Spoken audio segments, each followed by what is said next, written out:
Hi, ladies. I'm so excited more than ever to talk with you today because last week's episode of Wake Up Wednesday initiated so much conversation, and I have loved hearing from you and getting to talk more deeply and intimately. And if you missed it, these next few episodes of Wake Up Wednesday are removing all the fluff and the crew and the filming, and we're just having some real talk time. And today, the topic that I literally woke me up last night in the middle of the night, and I took so many notes about what I wanted to talk about, and then I let them all go, and we're just going to jam, is about this idea that we have to do more, that we are not doing enough, that we need to get more done, and we have all these ideas about the things that we should need to be doing, and why that is such a devastating disaster for us. And we are capable of doing more, but it's not in the way that we think. And the way that we do more that actually helps us to accomplish all the things that we want to accomplish, but doesn't mean actually running ourselves ragged, over hustling, and going too far into the masculine, completely losing our feminine. So I'm going to dive in with that with you today, but I want to remind us of the intention and the commitment that we both shared last week. We committed to living out loud, which means commenting and sharing and letting me know that you're here. And that's my whole intention with Wake Up Wednesday in the first place, is that midweek we get to step out of all the hustle and bustle for a moment and have a real conversation about things that are important, or just increasing your resources and the resources I'm sharing with you that help you become a better coach, or a thought leader, or just feminine entrepreneur, or just freaking functioning human walking this planet with more ease and grace in the life that you really actually want to be having. So please hold true on that commitment today, as will I, to be authentic and open and vulnerable and raw with you. And we've got a lot to talk about, so I definitely want to dig into that. And before I do, I just want to thank you for showing up in the comments on the blog and for really letting me know that you're here. I'm learning so much from you. I feel really more attuned to who's actually with me and what it is that you need. And I want to share with you that by each of you who took the time to comment, a woman who wouldn't have said anything, or who felt stuck, wouldn't have actually communicated, but she sees that other women are stepping out and saying something, and then she feels like, okay, I can do this. And not only is this amazing for us in sisterhood, but you stepping out and being heard allows you to heal, and then it encourages someone else to do the same. And on top of that, it's a really beautiful way to express the work that you're doing in the world. You know, one of my most recent clients that signed up for Mentor Masterclass, the way that she found my program was by a comment that I shared and then responded to another woman on Marie Forleo's blog, just in the comment section. She was reading through the comments. She found my comment, took her back to my website, because when you make a comment, it links to your website. And then she found Mentor Masterclass and signed up. She'll be joining me in September. So it's also a great way for you to look in the comments below and be with the other women. If you're looking for women who are on this self-healing journey, they exist behind this camera, behind watching these videos, pulling these resources in the comment section. So let's play there together after this video too. So I want to get started with talking about the way that it is in our hearts. What's, again, the question we started last week. What is real in my life right now? What is real about this idea of doing more? And the truth is that, especially now when I feel in this time crunch, third trimester, the labor coming with baby, it's easy to start feeling like there's so much I need to get done and I have to do it right now. I'm not doing a good enough job. I feel like I need to push. If I don't, then it's this idea of time is passing me by. I'm not going to get what I want. What's wrong with me? Why can't I do this? And I know, and I've heard, and we've been talking about in sister circles and just with some of you who are just close friends, about this feeling that's always nagging us, like the time is running out, or we're just not doing enough, or we're not smart enough. And this really is a question of discernment about a bigger, deeper topic, which is the masculine and feminine. It's this idea that we have to hustle, we have to honor our word, we have to do what we say we're going to do, we have to push through to get things done, or we'll never be successful. But then you and I know that we're desiring something completely different, the way that we want it to be, the way that we want it to be all the time if we could have it that way, which is more of this feminine power approach of feeling free in our lives, of feeling the spaciousness, of feeling a connection to our feelings and our desires, and having those be relevant in the way that we create our lives and the things that are important to us, and feeling like we can do that and it will actually work. And so I've been thinking about that because as I explore the divine feminine in my own life through personal work with my coach Hero, or with my spiritual healer Kalila, and in priestess training looking at the goddesses, and every morning in my morning ritual when I pull a goddess card, and taking my self-care days every Wednesday, and then I'm really feeling into all those feminine structures I'm creating in my life, and are they working? Are they bringing me success? And the truth is they are, but not without the balance of the masculine as well. I can't just completely let go of the masculine, which I think of as honor. Masculine energy in my life to me relates to honoring my word, being able to know what my word is, what my value system is, and show up for that. And being able to navigate having feelings and emotions and trusting them and giving space for all the cycles and rhythms of my body connected to the moon, my feminine essence, my feminine desires, but still honoring that I have goals and dreams and things that I want to accomplish, so that my feelings and these flows don't just overtake me where I'm on this rocking boat and I can never feel that sense of grounded, linear eye on the bullseye approach to getting things done, to feeling like what I wanted I achieved, and that there's a path to it. So the path used to look linear and straight, but now I can be feminine and have it be a circle or a wave, but I can still get there.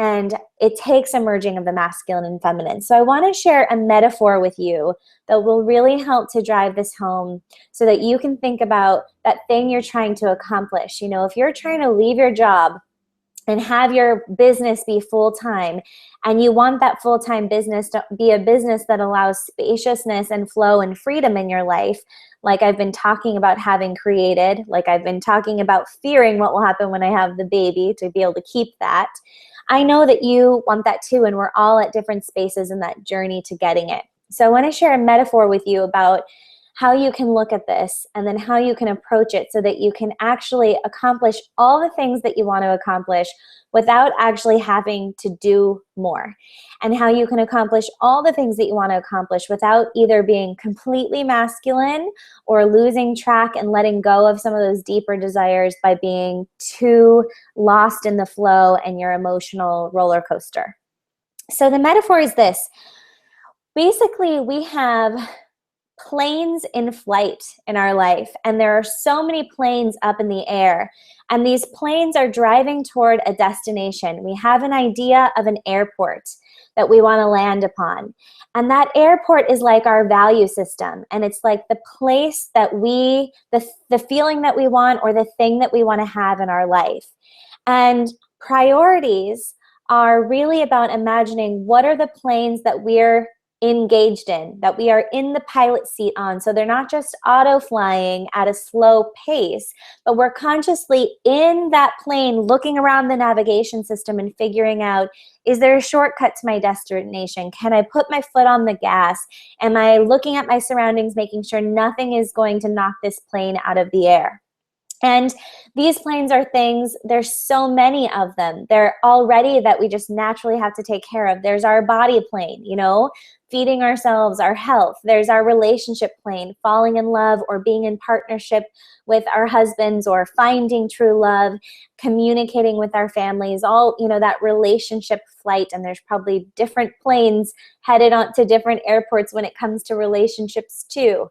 And then there's our career plane. And then there's other planes, like specific things that are going on in our life. I'll share a specific example with you in a moment. And I'm going to be really raw and vulnerable with you about the confusion I have with masculine, feminine, my plane. And so when we think about the idea of doing more, and we are not crediting all the planes that we have in the air and actually consciously prioritizing or taking the driver's seat of one of those planes because that destination is the one we're trying to get to sooner, then it's when we say let's do more, it's almost like adding more planes in the air but going a different direction. So it's like if we have planes flying this way, and we're like, and I need to add more planes, then we suddenly have them flying this way. And this is a disaster because we have this feeling like at any moment they're all just gonna collide because I can't be the pilot of all these planes. Even my computer system doesn't have the ability to focus all these flights. And when I try to, what ends up happening is I feel anxious because I'm looking around going, when are they going to crash? What's even happening with my body plane over here? What's even happening with this plane of cleaning up the house and washing the dishes? And of course you're going to feel anxious when you have too many planes in the air.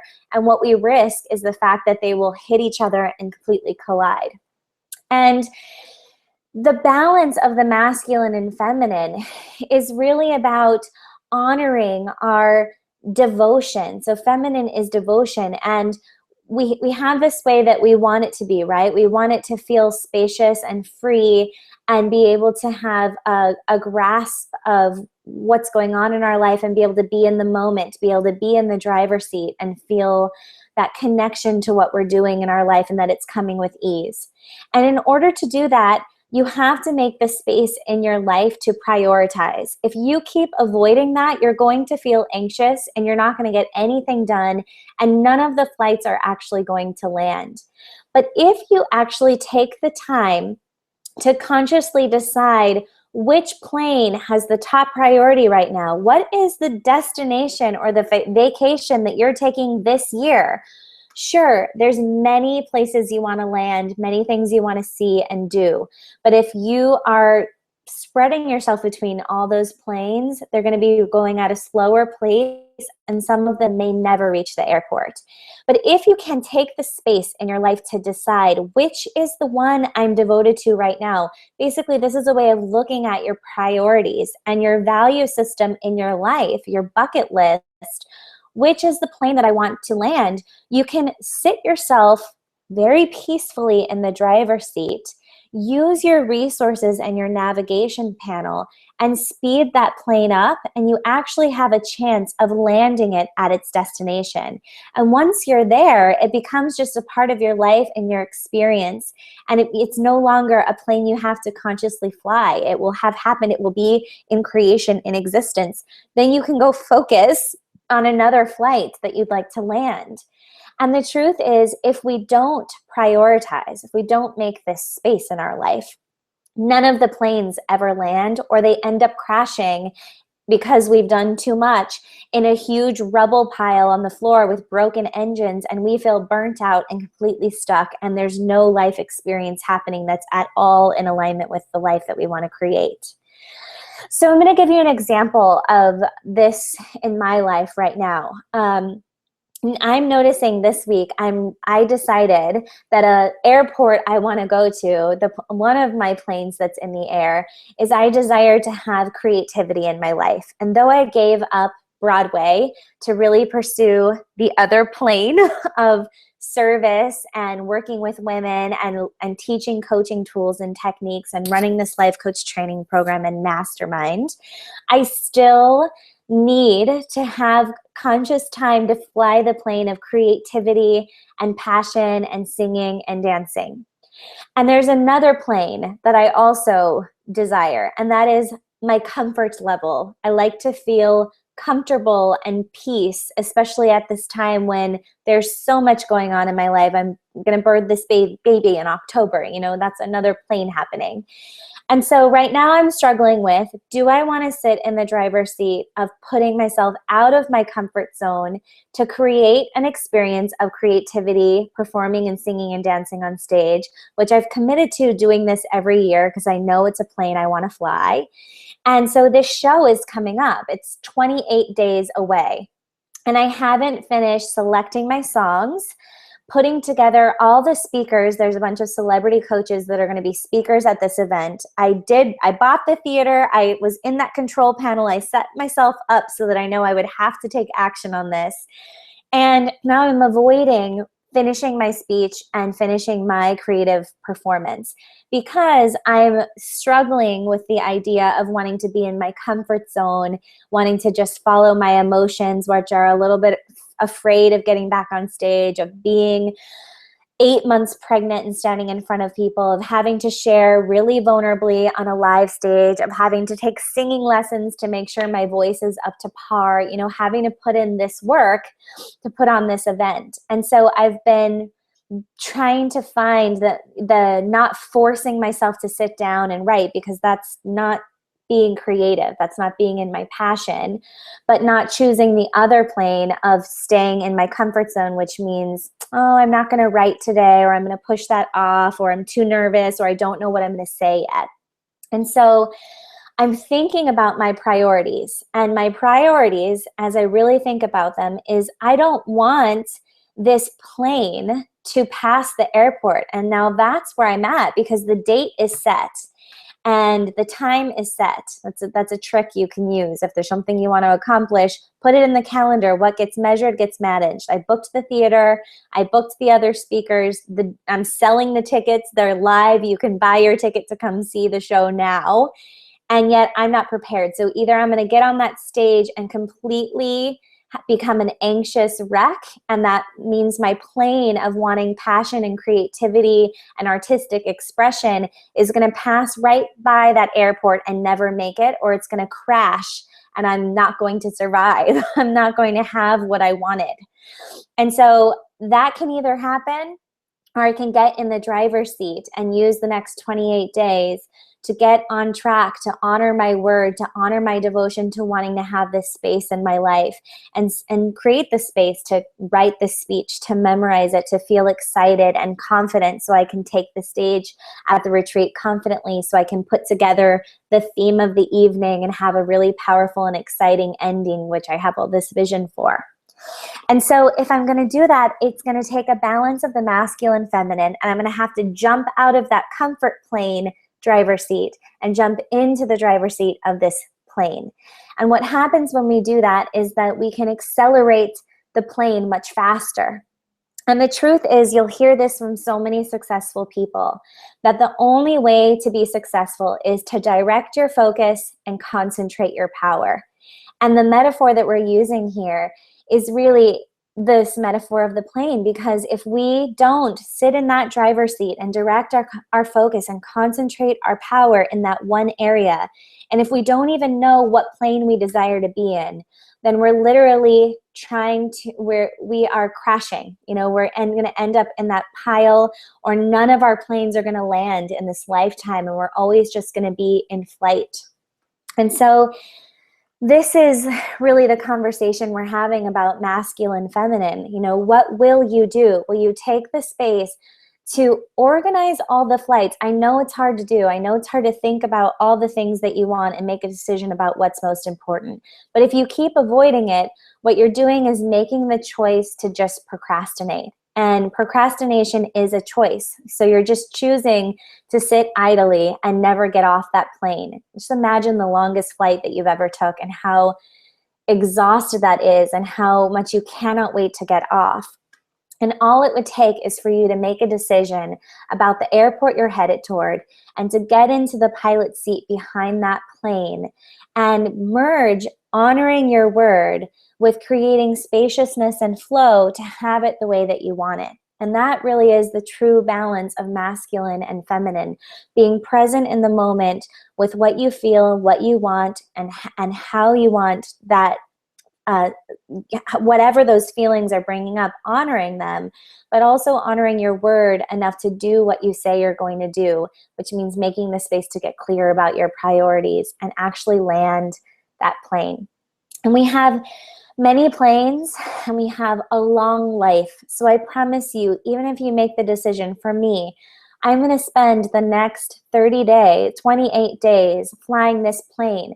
It doesn't mean that creativity and passion and stepping out of my comfort zone, facing my fears and singing and dancing is going to be my whole life and that that's the only experience I'm going to have.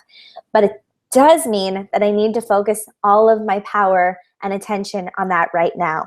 So if you're curious about what I'm going to do or how I'm going to do this, then I would love for you to consider coming to the Captivate performance. We have the speaker list live. It tells you all about the show. I'm going to provide the link below this video. And in honor of Living Out Loud, that's what this performance is all about. It's me and other women who are going to really be sharing our deepest intimate stories about the birthing process in our life, about identity changes, and how we've faced them and what we've went through and telling the truth about it. And my hope is that you'll get out from behind your computer screen and your state and come over and be with us together, where it's just outside of New York City in Fairfield, Connecticut. We'll be in a live theater, and it's a very interactive audience engagement. So the speakers are going to be doing rituals together with you in the audience. This is a chance for me to see you and be in person, and hopefully I won't crash my plane. I'll actually be able to bring my focus and intention to put on a good performance and a show and to connect really openly and vulnerably with you. So I want to hear from you about where you're at with this and what's coming up for you today. So again, please don't just end the video and not come share, but really spend some time in the comment section connecting with me. And not only that, look this time over the comments from your sisters and see if you have anything that you want to share with the women, that will be commenting so vulnerably below. And as I promised, I'm committed this whole month to sharing videos like this. So I'll be back next week. And next week, what I want to share with you and talk about is the resources that I use really personally in my life to get to these conclusions and to help me stay on track with the things we've been talking about last week and this week. So last week we talked about the trimesters of our business and the birthing process and sisterhood. And this week we're talking about priorities and balancing the masculine, feminine, and honoring our word while still honoring our flow.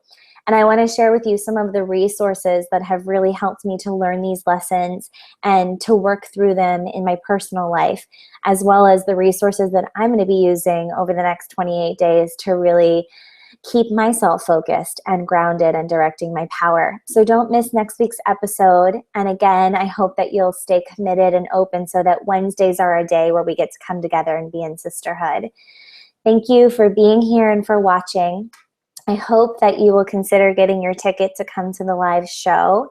And most importantly, I'm really excited for the level of conversation and connection that we've been having in the personal emails that you've sent me. Thank you. In the comment section on the blog and in the Wake Up Wednesday Facebook group. I really love hearing from you, and I really love your advice and your request for more videos like this. And I'm learning so much in the process. Oh, that's my own phone. So I will see you all next week, and I'll be back with some really cool resources and of course some more truth telling. Love you guys. Talk soon.